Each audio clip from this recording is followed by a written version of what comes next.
Hi, I'm Susan Moore and I'm delighted to welcome you back to my writer's shed, where today we're going to continue with the exciting adventure of Nat and her robot dragon Fizz in Indigo Island, a wonderful mystery set in San Francisco. We left Nat and Fizz in chapter 2 on the spin jet, about to land with her terrible Aunt Vera and her cousin Henry. And we start chapter 3, which is entitled Bonding, where Nat's arch nemesis Zixin appears for the first time. Zixin could hear his granddad's voice shouting inside his head.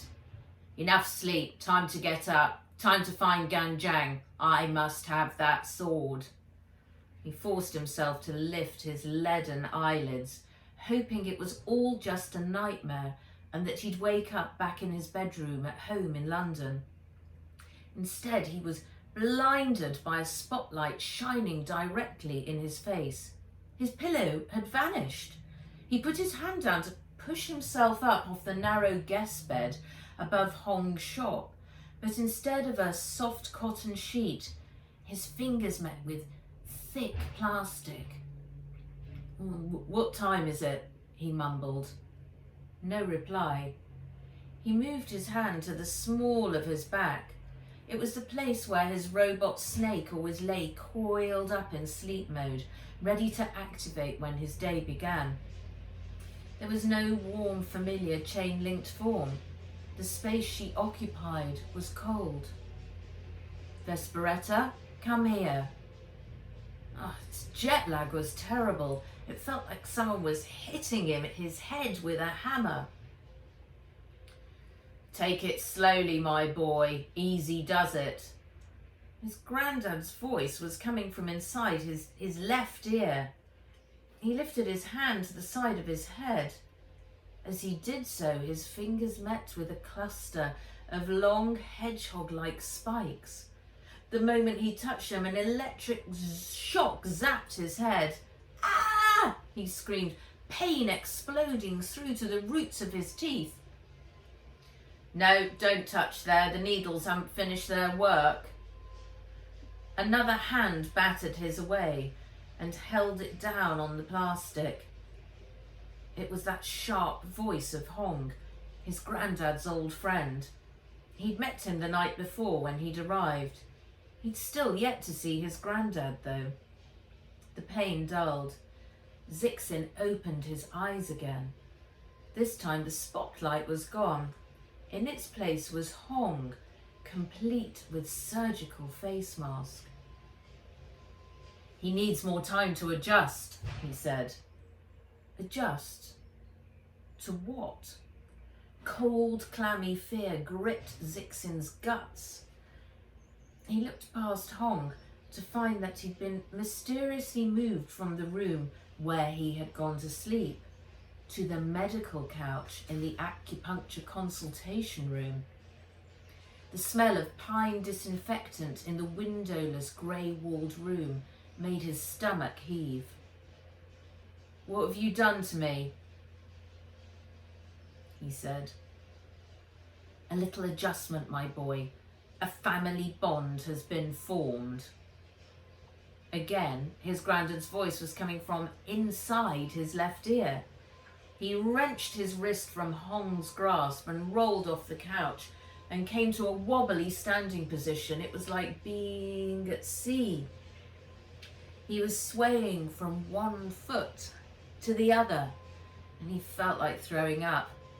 This whole trip he'd been forced to make was one bad thing after another. He'd rather be at school, bored at the back of the class, or bored in the dingy flat with his dad in London, than be here in San Francisco. He lifted his arm, wrapped his finger around a handful of needles and pulled them out. "No, not yet, too soon," said Hong, shaking his head, eyes wide behind the thick lenses of his glasses. A buzzing sound started to fill Zixin's ear. What have you done to me?" he screamed. The agony propelled him. He had to escape. He took Hong out with a swift sidekick, knocking him to the tiled floor. But before he could reach the door, it flew open, and Scorter, his granddad's guinea lion robot, came racing in with a ferocious roar. It pounced on Zixin, pushing him to the floor and pinning him down with two massive furry paws. "Don't you dare hurt Hong!" squeaked the guinea pig face, shooting out of the giant lion body. Scorter nipped him on the cheek. Zixin had seen these kind of hybrid creatures in virtual worlds before. War's world was full of half-man, half-dinosaur avatars, but this one was real. Laughter exploded like a firework in his head, but it wasn't his own. "Nice kung fu kick, my boy, but keep those moves for when you really need them." "Get out of my head!" screamed Zixin. More laughter. "Ha ha ha! We're bonded. Proper family now. I can guide you, help you navigate to places where I can't go. Together we will find the sword and conquer the world." Zixin writhed under Scorter's paws, trying to break free, but the guinea lion still had him pinned. Onga's kindly implanted a nano speaker recorder deep in your ear so we can communicate at all times, said his granddad. "Why can't you just go and get the swords yourself?" said Zixin. His granddad sniffed. "I'll show you why." Zixin heard the flapping of wings, both in his ear and coming from the corridor. Seconds later, a giant eagle came swooping into the room and landed on the couch.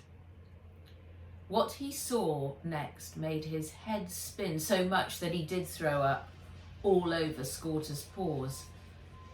His granddad's wrinkled bald head was stuck on top of the giant eagle's body.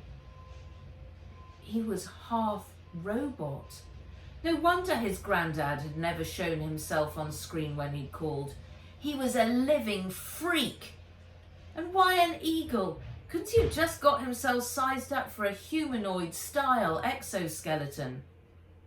Zixin vowed to himself to escape, go to a hospital and get them to remove the implant. Then he'd go to the airport, get the next flight to London and leave this nightmare behind.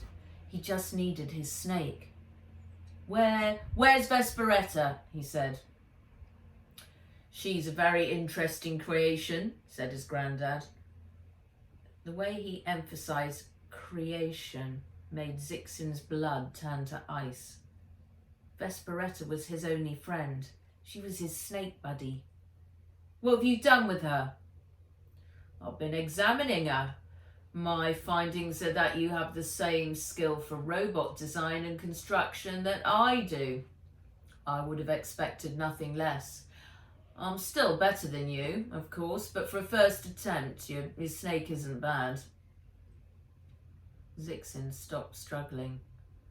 Scorter lifted its paws off him and sat back on its haunches, staring at him, its beady guinea pig eyes unblinking. Examining? Had he taken Vesperetta to pieces? Where is she?" "She's in a safe place. I want her back now." "Now? Oh no, not possible. I fear she will detract from our bonding. Once we have found both swords, she will be restored to you."